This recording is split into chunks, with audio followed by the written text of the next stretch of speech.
Kaya lang, siyempre, you're only hoping na magdesisyon sila and they will listen to the hinaing ng taong bayan.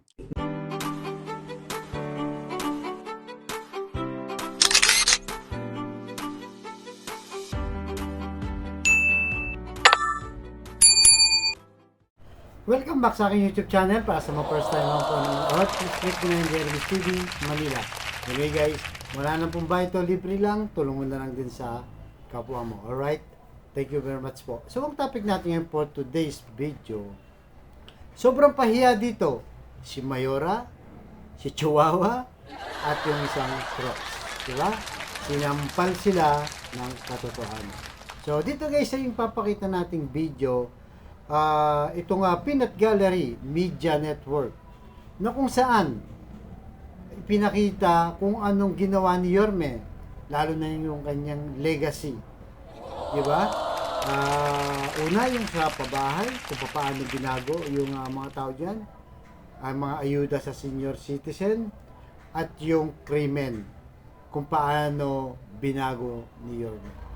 So bago yan guys, shoutout muna sa mga Iskonians na patuloy na sumusuporta sa ating channel. Dalangin ko lang po, ay sana nasa mabuti kayong kalagayan. At sa mga Iskonians forever, mabuhay po kayong lahat. At love sa mga Iskonians. Alright guys, so narito itong si Miss CJ Hero na kung saan ipapakita yung mga legacy at galing ni Yorme sa Manila. Alright? So, narito guys, panoorin po natin sabay-sabay. Pasok! Massive divide has sent shockwaves through the political landscape of Manila. What is driving Moreno's seemingly unstoppable comeback? And why is Lacuna's campaign looking this bleak, especially considering she is a sitting mayor? Let's dive into the term of the man millions referred to as Yorme and contrasted with Lacuna's current tenure. The numbers speak for themselves, but the story behind these figures reveals even more about the political dynamics in Manila today. It's very clear. Isko Moreno's track record as mayor of Manila is impressive, and his success stems from his ability to turn promises into real, measurable progress. His administration did not just make promises, it delivered results on a scale that Manila had not seen in decades. The following are just some of his key achievements, which one can only assume are driving his breathtaking popularity in the polls. Let's start with housing.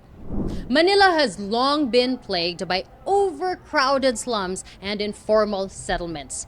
The issue was so deeply ingrained that most previous administrations viewed it as unsolvable. Watch any Filipino movie, if it's set in Manila, it's gonna be slums. Yet, Isko dared to tackle the housing crisis head-on. First, Moreno built the impressive Condominiums 1 and 2, the Binondominium 1, and the Base community. Then came the San Lazaro, the San Sebastian, and Pedro Hill residences, projects referred to by many Manileños as revolutionary in both scope and impact. Isko calls the projects pabahay sa loob ng Maynila or in-city vertical housing reminiscent of Singapore. All this done in one term. These high-rise community or condominium complexes provided thousands of families with safe, modern, and dignified homes. The first two condominium towers, located in Tondo, obviously, were designed to house around 336 families per tower, while Binondominium was set to shelter around 168 families in each building. Now, these are not merely symbolic efforts, but a real transformation in the lives of Manila's urban poor. The contrast between the dangerous shanties that residents used to live in and the new sustainable housing could not be starker.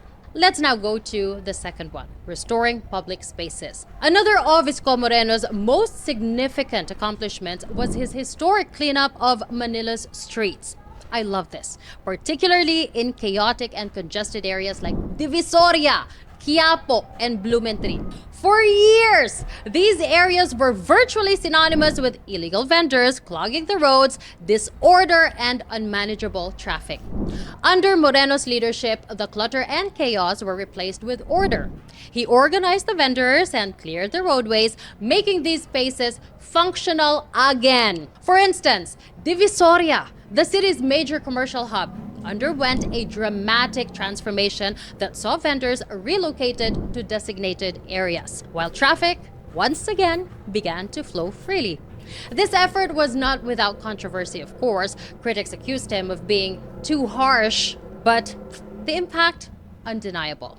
According to the Metro Manila Development Authority, or MMDA, traffic congestion in some of these key areas dropped by 20 to 30% after the cleanup. Imagine that, 20 to 30%. That improved daily commutes for thousands of Manileños. And people like me actually wanted to go there. Now, social welfare.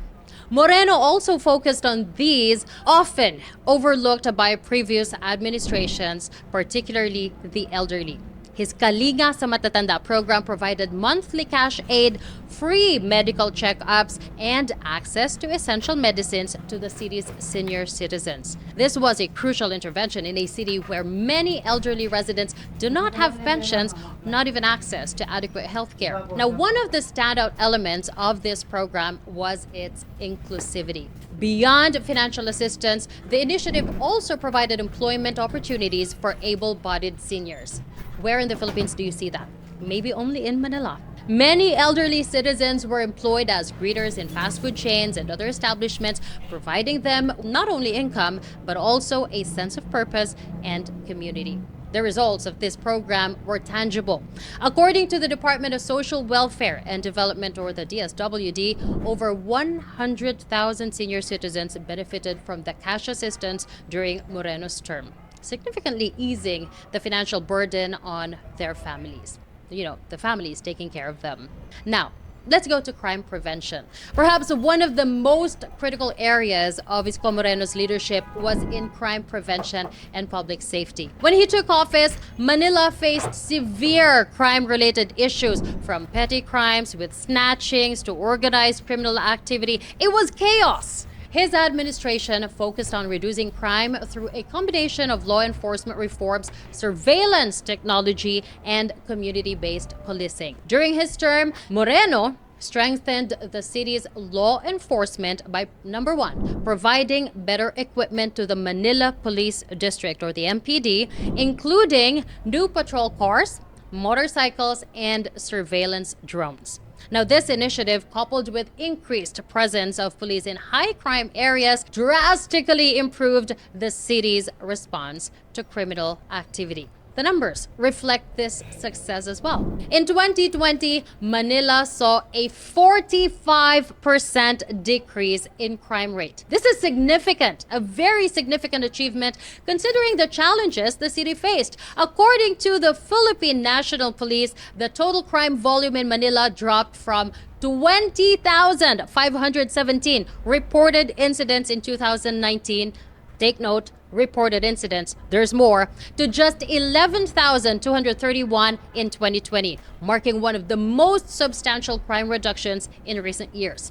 The deployment of 1,000 new CCTV cameras across the city further strengthened this effort, improving the ability of law enforcement to monitor and respond to crime in real time. Now, by the end of his term in 2021, Moreno's efforts had made Manila one of the safer cities in the country, especially compared to its high crime rate at the start of his term. Again, just to remind everyone, this is all in one term. This focus on crime prevention earned him the trust of both the residents and business owners, who appreciated the renewed sense of security in their So communities. guys, napanood nyo, di ba? Ang ganda, di ba? Talaga namang binago ni Yorme yung pabahay, di ba? Na dating mga squatters lang, na sobrang hirap, hindi sila komportable, at binigyan niya ng dekalidad na pabahay. Kaya ngayon, medyo maayos na ang kanilang kalagayan kasi nga naman, di ba, makakatulog na sila ng maayos. At binagyan din ng pansin dyan yung mga senior, di ba, na kung saan kinalinga ni Yorme Actually, sabi nga niya, pagbalik niya sa 2025, yung ensure na mamahaling gatas, ibabalik ulit ni Yorme. At isa sa mga pinakamagandang pinakita dyan, di ba? Napanood nyo naman, yung peace and order. Na sobrang sinuportahan niya yung PNP o yung kapulisan. Kasi napaka-importante niyan, guys, di ba? Ang isang lungsod, kung walang peace and order, di ba? Lalo na nung bago umupo si Yorme, guys, di ba? Ang pangit ng tingin sa Maynila pagdating sa peace and order. Naku, pag sinabi mo sa Maynila, sandamakmak dyan ng mga snatcher. Pugad dyan ng mga kriminal. Ang gulo-gulo dyan. Hindi, totoo yan, di ba, guys? Ganun po talaga ang nangyayari. Kaya nung dumating si Yorme, di ba? Nung pag-upo niya bilang mayor ng Maynila, anong ginawa niya? Sinuportahan ng PNP. Binigyan ng mga equipments. Nakita nyo naman, di ba? Pinakita, di ba? Para yung mga criminals ay magkaroon ng takot. Kaya ano nangyari? Yung resulta, guys, bumagsak yung crime rate, di ba? Sa panahon ni Yorme. At ngayon, di ba? Sa panahon ni Mayora, ay lalong tumaas. Napabayaan din. So, yun yung mga hinayin ng Manila yun na nakita natin na kung saan na kailangan na talagang bumalik si Yorme. So, narito guys yung pangalawang video. Tapos tutuloy natin ulit ang ating reaksyon. Tungkol naman ito sa education. Tungkol sa kalinisan sa Divisoria. At yung pag-interview kay Yorme na kung saan ay tinimbang niya kung sino ang dapat na kanyang pakinggan. Alright guys, so narito na po. Pasok, Miss CJ.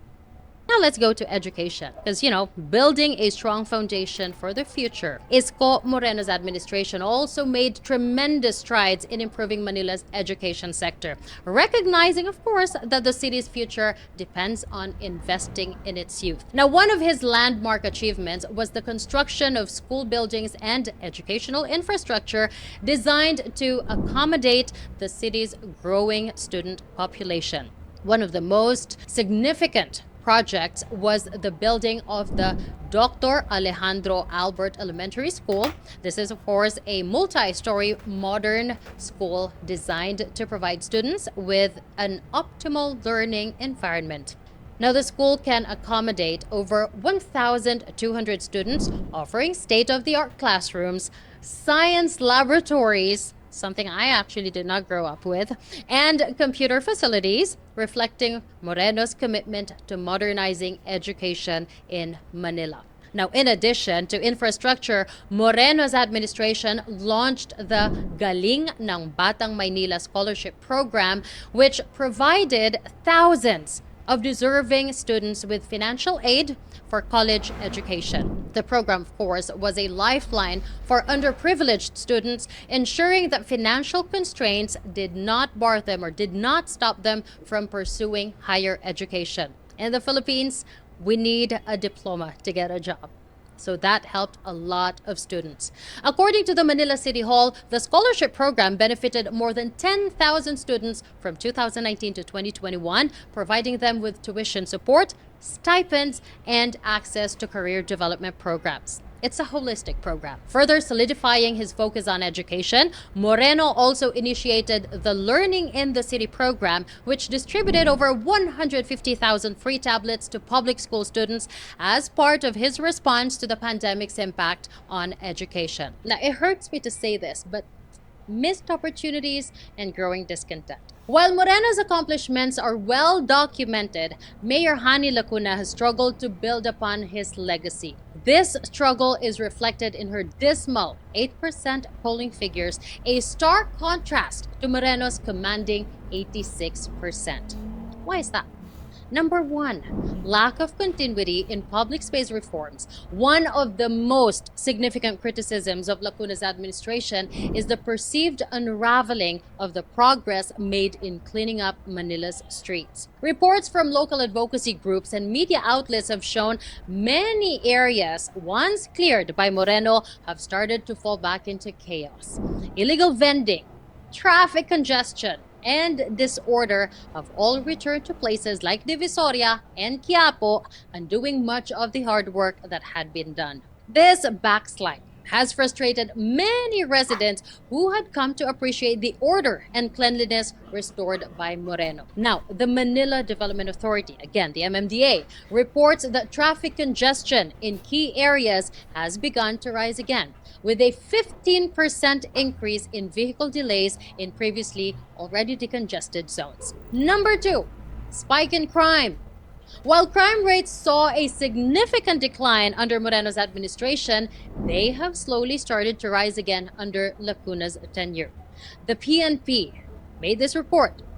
The petty crime, particularly theft and street crimes, have increased by 12% in 2023 compared to the previous year. Residents have expressed growing concerns about safety, with many claiming that the once effective law enforcement initiatives have not been maintained or expanded under Lacuna's leadership. Even more damning for Lacuna is that the Numbeo Crime Index as of September 2024 ranks Manila as the single most dangerous city in Southeast Asia.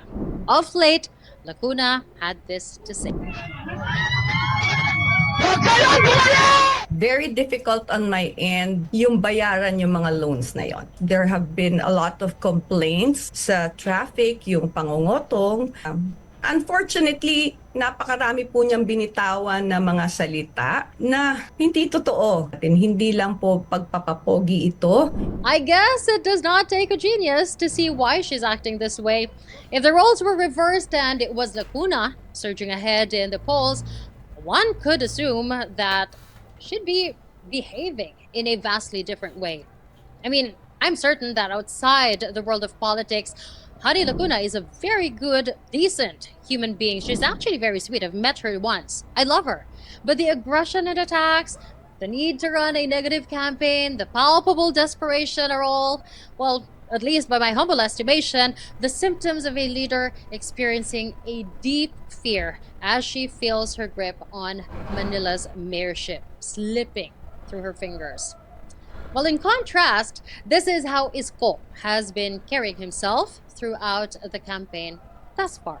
Kaya lang, syempre, you're only hoping na magdesisyon sila and they will listen to the hinaing ng taong bayan. When you gave her the mayorship after you ran for the presidency. No, the people of Manila gave her the mayorship. When you gave her your full support. When you gave her your full support to be the next talaga to be the next mayor of Manila, did that not was there not parang you were not returning the gratitude or the utang na loob? Kasi diba sabi mo laki ng utang na loob sa dad niya. Yeah, that's the but you kind of paid that back, no? Am I wrong? Am I wrong to say that? Katulad niya, ulitin ko, Franco, tayong mga Pilipino. Ewan ko, hindi naman siguro lahat, but I for one of many, maybe. Kapag may utang na loob ka kasi, ako, tinatanaw ko yun habang buhay. Kaya lamang dito kasi, yung bigat ng pinagkakautangan mo ng utang na loob, isang pamilya? O yung milyong mamamayan nagbigay sa iyo ng pagkakataon? Pag tinimbang mo yun, siguro, hindi naman siguro mahirap intindihin yun. Mahal ko ang mga taga Maynila. You know, Franco, straightforward. Noong pandemic, pag sara, 3 months ako hindi umuwi. Pag lockdown, 3 months kong hindi kinita ang pamilya ko. Day in, day out, I slept in City Hall. You can Google it for the next 3 months. Not a single night, not a single day. Inuwian ko ang pamilya ko. Noong pandemic. That's how I love Manila. That's how I love the people of Manila. To the point, at the expense of my family. You know why? I owe it to the people A legacy of action. Now, in conclusion, Isko Moreno's overwhelming popularity in the polls is not a fluke. His leadership left a profound impact on Manila, transforming it in ways that are still fresh in the minds of the city's residents, and inescapably so. If you were a regular citizen Would you not want a mayor that you could count on to legitimately deliver when it counts? He led with decisive action, even when it wasn't popular. Isko Moreno did not shy away from challenges. His administration proved that with the right vision and a resolute political will, even Manila's toughest problems could be conquered. Lacuna, according to the majority, has failed to maintain that momentum. And the choice between the two Manileños could not be clearer. Isko Moreno represents a proven strength and commitment to progress, while Hani Lacuna, unfortunately, struggles to regain the trust of her constituents. So why is Isko leading by 78%? Because Manila remembers.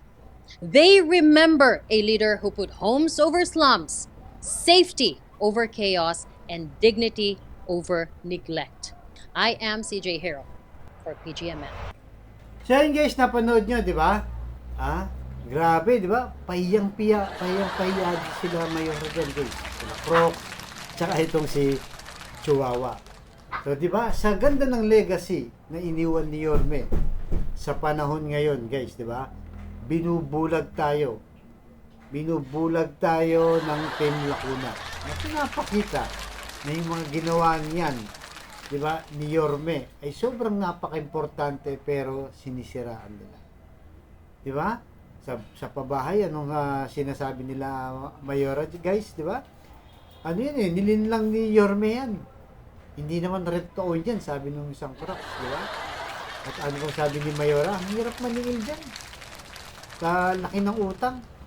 Mahirap pa kaming nagbabayad ngayon, di ba? At sa senior, di ba? Nare-reklamo din sila sa online. At yung krimen na yun na isa sa mga importante, di ba? Dahil walang uunlad na syudad kung magulo, kung mataas ang krimen. At, di ba? Siyempre, matatakot yung investor dyan, guys, di ba? Sa sobrang gulo niyan. Paano aasenso ngayon? So, ginawa ni Yorme, sinuportahan na nga yung PNP na kung saan talaga namang on records ayon sa rate, di ba? Sobrang bumaba na ngayon ay tumaas na. At sa education, 10,000 students ang natulungan ni Yorme sa kanyang scholarship, guys. Bukod pa dun sa mga world-class public school na pinagawa ni Yorme na kung saan ang pinakamagandang eskwelahan sa buong Pilipinas. At yung Divisoria, di ba? Na kung saan talagang nilinis ni Yorme na walang nakakalinis dyan. Dekada ring magulo dyan. Diba? At yung sabi nga ni Miss CJ Hero, diba? Ang ginagawa pa interview nitong si Mayora ay pawang paninira lang at negative campaign yung kanyang ginagawa. Ito naman, diba guys? Lahat ng paninira nila ngayon na pinapakita sa social media, diba? Ang impact niyan pabalik sa kanila. Dahil wala namang naniniwala sa kanila. Dahil talagang totoong binago ni Yorme. Kahit sila mismo, di ba, inamin nila, puring-puri nila noon. Subalit ina-atake nga si Yorme ngayon. At yung pinakahuling interview ni Yorme, di ba, anong sabi niya? Yung utang na loob, hindi naman niya sinasantabi. Hindi niya pinagwawalang bahala. Lifetime yan, sabi niya. Pero kailangan magtimbang, di ba? Timbangin niya. Sino bang pakikinggan? Yung isang pamilya? Yung kapartido? O yung 2 milyon na nagtiwala at nagluklok sa kanya? Diba? So malaking sampal ito guys sa kanila.